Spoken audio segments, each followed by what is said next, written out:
Hello সবাইকে, welcome to my another blog. আচ্ছা, আমার মতো তোমাদেরও কি ইচ্ছে হয় মাঝে মধ্যে ডিনারে চাউমিন, এগ রোল বা ম্যাগি হলে ভালো হয়? আমার কিন্তু ভীষণ ইচ্ছে করছিল এগ চাও খাবো, দোকান থেকে কিনে এনে খাবো, জানো তো সেই তেলাক্ত মেখে দিলে পেটে ব্যথা হবে। তার জন্য বাড়িতে সব কাটাকাটি করে নিয়েছি, গাজর, ক্যাপসিকাম, পেঁয়াজ, রসুন আর কাঁচা লঙ্কা। চাউমিনটা করার জন্য দেখো এখানে আমি ডিমের ঝোড়োটা করে নিয়েছিলাম। আর আমাদের বাঙালিরা যখন চাউমিন করি তাতে কিন্তু আলু, ডিম আর পেঁয়াজ অবশ্যই থাকে। আর আজকেও কিন্তু রান্না করার সময় মায়ের সেই রান্নাটার কথাই মনে পড়ছিল, যেটাতে মা আলু, ডিম, পেঁয়াজ দিয়ে করে, কিন্তু আমি আজকে আলু দিইনি, আলু বাদে বা বাদবাকি সমস্ত কিছু দিয়ে কিন্তু চাউমিনটা করছিলাম। আগে যখন চাউমিন রান্না করতাম চাউমিন কিন্তু ভীষণ নরম হয়ে যেত, কারণ ভিজিয়ে রেখে দিতাম। এখন আর সেটা করি না, এখন হচ্ছে যেটা করি 1 মিনিটের মতো চাউমিনটাকে একটুখানি ভাপিয়ে নিই, তারপরে সেটাকে নামিয়ে কিন্তু ঠান্ডা জলে ভালো করে ধুয়ে রেখে দিলে কিন্তু একদম ঝুরঝুরে থাকবে, না গায়ে গায়ে লাগবে না কিছু। দেখো তোমরা দেখতে পাচ্ছ নিশ্চয়ই, আর দেখে কিন্তু বোঝাও যাচ্ছে যে চাউমিনটা ঝুরঝুরে হয়েছে।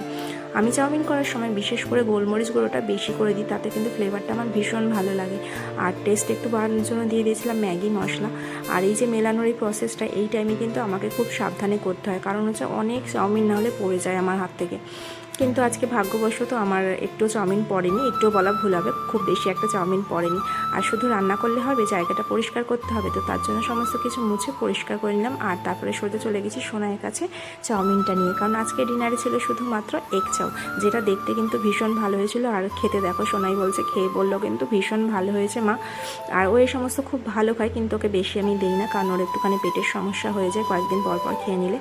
আমিও কিন্তু খেয়ে নিলাম, খেতে কিন্তু খুবই ভালো হয়েছিল চাউমিনটা, কিন্তু ওই মায়ের হাতের রান্না, মায়ের হাতের টেস্ট কিন্তু আনতে পারিনি। তো আজকের ভিডিও এইটুখানি, ভালো লাগলে লাইক করো, সাবস্ক্রাইব করো, কমেন্ট করো।